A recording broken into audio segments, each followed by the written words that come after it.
ready? 3, 2, 1. Ladies and gentlemen, boys and girls, welcome to Murano. That's right, ladies and gentlemen, I am right here, right now, in my very cute hotel room in Murano. Funny story about how I got here, but that'll become at the end. Okay, so I'm at the door, as you can see, the rules and regulations. Just locking it. So, let's turn you around. You come back from the door. There's the handle. There's the thingy. You've got a thermostat and a bed. Now, I am zoomed out as far as I can possibly be. What can I say? The room's tiny. It's so well laid out that you can hardly tell it's tiny. I mean, I'll show you. I'm so buzzed because of what happened today. I'll get to that. Okay, so you got a bed, you got a little bedside table, which is, here's my hand, right? And there's the bedside table, right? It just barely fits my hand. Hell, it just barely fits that phone. Another one over there. Bed, my bag. My bag's not on the bed because I've got nowhere else to put it. It's just on there because, well, that's where I dumped it when I walked in about 10 minutes ago. Got a window there. Coat rack. This is the first hotel room I've been in where I've had an actual coat rack, not just a cupboard to hang my stuff. Right, and a safe. I didn't even see that was there. And extra blankets too, so these people are geniuses. TV, mini bar under the TV. I didn't even know I had a mini bar. In here we've got a waste bin, and we've got the toilet. Now the toilet is very well set out. Got a sink. I'm assuming that's a hairdryer. Mirror with the vanity lights. Haven't seen many of those except in the Novotel. Toilet. And a shower. This is looking eerily reminiscent of the... In fact, it's looking almost identical to the Alexanderplatz in Berlin. A little different in the floor. Otherwise, completely the same. Door. Towels. Fuse box. I mean... This place is... Oh, I love this chandelier. It's obviously made out of Murano glass. Murano? I'll have to ask someone how it's pronounced. But, man, it's beautiful. I've never been in a place with a chandelier before. I feel like very special indeed. I'm going to calm down, have something to drink, and then I will get underway with my blogging, because there was wireless internet here apparently, and do a video post about Switzerland and the trip here. All I'm going to say is I'm completely blown away. That's it. That's all you're getting here. I'll come back in a couple minutes, splash some water on my face, freshen up, look pretty for you guys, and find some way to put this camera that I can speak to it without holding it, because I jiggle it a bit. Anyway, I'll talk to you in a sec. As you saw, this room is very tiny, and finding somewhere relatively stable to shoot was very difficult. In the end, I am actually sitting on the bed with the camera about a foot away from me, so every time I shuffle about, which is what I tend to do, the camera's gonna shake, and I'm sorry, but it's the best I could do. So, there are days in your life when you look around yourself and you're completely lost for words. Today was one of those days. I have to give a shout out to the good fellows. I think his name is Frederick at the Hotel Extra in Zurich. It's a great hotel, it's clean, it's very comfortable. The wireless network was... I had a blast, even though all I did was pretty much sleep. It's a shame because I liked Zurich. Zurich had a very funky vibe, very much like Amsterdam. I was so tired yesterday that all I could do was sleep. I crashed. And I'm pretty fucked today if I wasn't so speechless. And if you see me glancing off in that direction, it's because Stargate SG-1's on in Italian. I can't say no to that. So, yeah, Hotel Extra, awesome. Night trains. If you're in Europe and you happen to get a train with the code letters EN, which is Euro Night, do not, for the love of God, do not take that train. It may seem like fun, but just trust me. If you want to have some fun and you've got if you've got 3 days in the place you want to be afterwards, take a night train. But I sincerely fucked up my stay in Zurich because I took that night train. I'm angry at myself that I did it, but I definitely want to go back to Zurich, because it was awesome in the old sense of the word. Like, actually, I mean, there's mountains around it, there's a gorgeous, absolutely beautiful lake that's to the south of Zurich, I think, that leads away from Zurich, I can say that much. And as we're coming in on the Wiener Walzer, you could see a glimpse of it as the sun was coming up, and it was just gorgeous. And I feel like I've cheated myself out of the view, and you'll see what I mean when I start talking about my trip down here. But I just wanted to go back because my last post was pretty well shit. I had to say how I really felt when I had the verbal and mental capacity to convey it. And I do feel like I cheated myself out of Zurich, which is a shame, because they had the suicidal trams. And I'm starting to think any place with suicidal trams is a good place to be. But yeah, to recap, I was on a train from Warsaw to Vienna for six and a half, because it was late hours. And then I was on the overnight train from 9 till 6, so 9 hours from Vienna to Zurich. Now, today will actually go down in my books as a day of days for absolutely awe-inspiring scenery, and I could not be happier with sitting on the Cisalpino from Zurich to Milan, then from Milan to Venice, Venezia. I could use every word in my vocabulary and still not come anywhere near describing the awe and absolute beauty of the trip here. And this is what I mean when I say when I took the Wiener Walzer at night, I cheated myself out of scenery. I'm going to play a clip now, and I'm telling myself to play the clips now because I want to show you this with no commentary before I talk about it. Okay, roll the clips. I always wanted to say that. Roll the clips.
day I had to use these was in Zurich.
Even just watching it back on the editing, it gives me chills. I'm sorry, first off, that the window's dirty. I had no control over it. I couldn't stick my hand out and kind of wipe the window down. I'm really sorry that it's bad camera work. I was sitting in my seat, right, and we were going down this absolutely glorious valley, and I'm just looking at the car.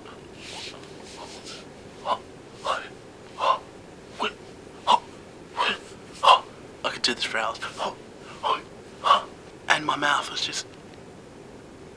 Because in the Swiss Alps, there is one direction and one direction only when you're sitting on the train, and that is up. Up. The Swiss Alps are beyond description. I am so glad that I've seen it. Yeah, I was completely and utterly blown away. I remember looking out, and you watch the road, and the road is fantastic. It just ducks in and out of tunnels, and there was this one point where I looked out across. There was a sheer drop, because that's all the Alps is. It's either a sheer. It's just a sheer drop on either side of the mountain. You've got a peak, sheer drop. That's the Alps, and lots of them, like lots of sheer drops. There's these houses that are just tacked on. It looks like someone's got blue tack and just got, oh, I put a house there. Getting back to the roads, there was this one where I remember I saw the tunnel portals sitting on the side of the mountain, and I'm like, there's no ledge, you just see this bridge. There's the tunnel portals there. And then this bridge just flies out from underneath it to the other side of the valley, and it continues on. And then there's another one where we come out of a tunnel, and the roadway just soars. Is the only way, soars out over at least a 200 to 300 foot drop, and just giant columns holding it up. It was.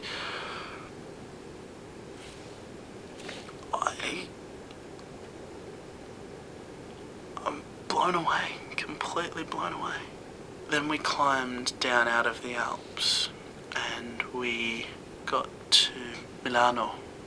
Oh yeah, we went into Milano train station, we stopped, and all the lights turned off, and everyone was getting off the train, and I'm like, oh my god, is this where I get off? No, I was going to Venice. I'm just going straight to the Venice. What's going on?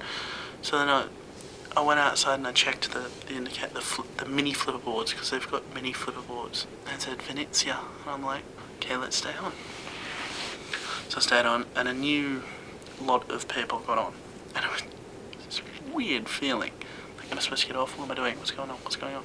And then we came into the beautiful city of Venice.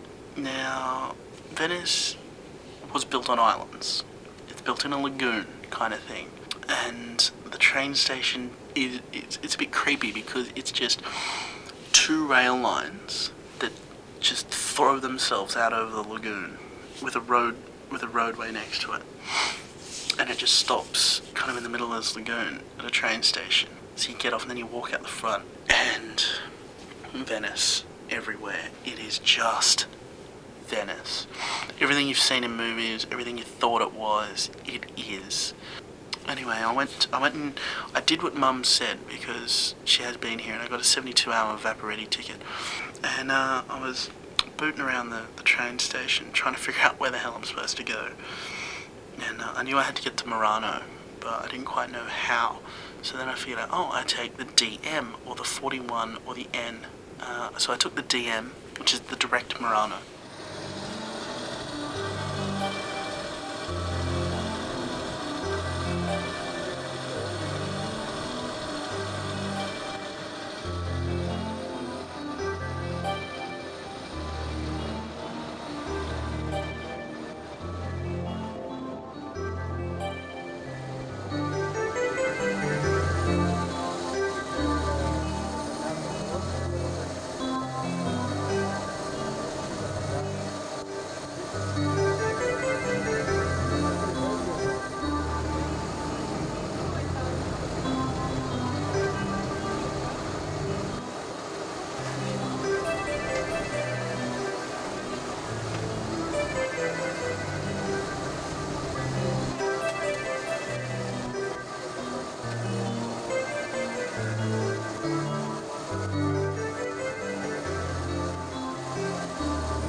got here right on sunset.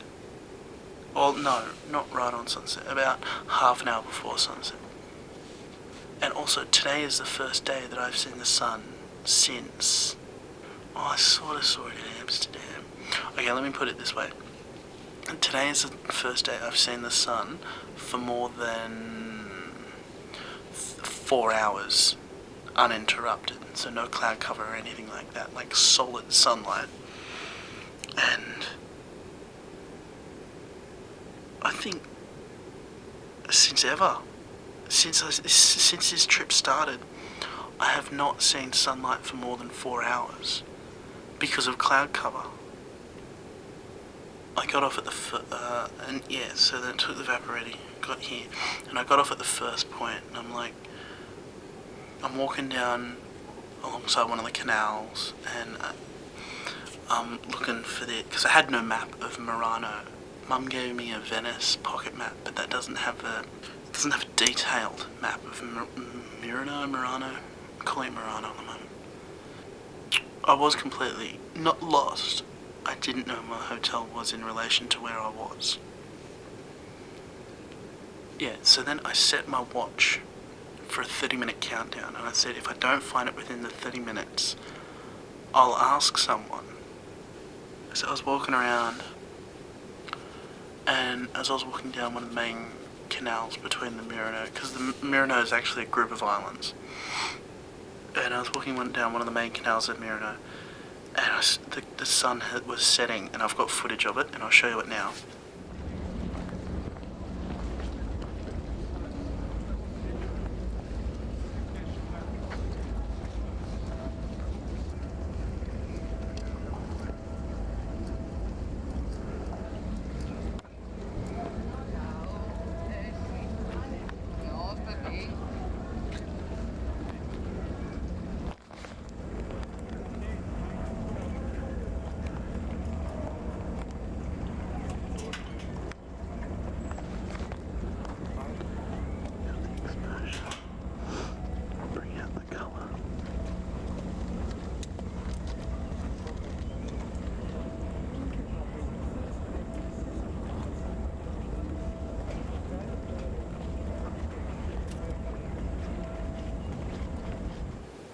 As you can see, I was completely awestruck. It was beautiful reds and crimson just coloured the sky. I was completely stunned. Today has been the most beautiful day of my entire trip. The sun has been shining. I can't say anything more. Anyway, I was walking around trying to find the hotel, because I'm in the Hotel Contier. If you can see the map,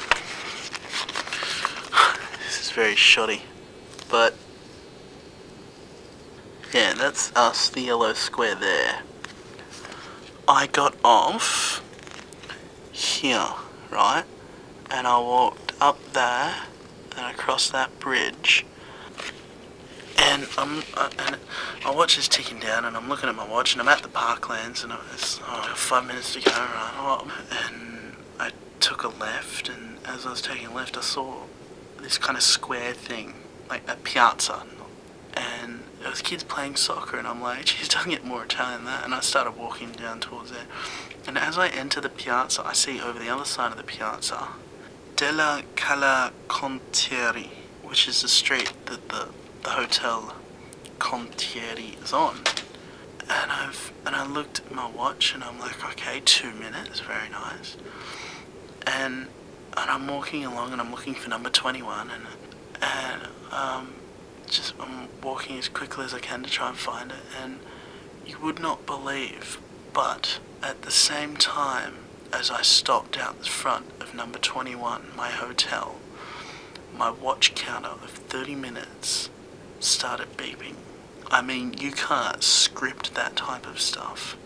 I was completely blown away by how flawless today has been. After all the shit, today the sun was shining, it was a great day, it was beautiful, it was gorgeous. I'm so happy about how today went, and how I'm excited about seeing Venice tomorrow. So until tomorrow night, Sam in Venice, completely awestruck.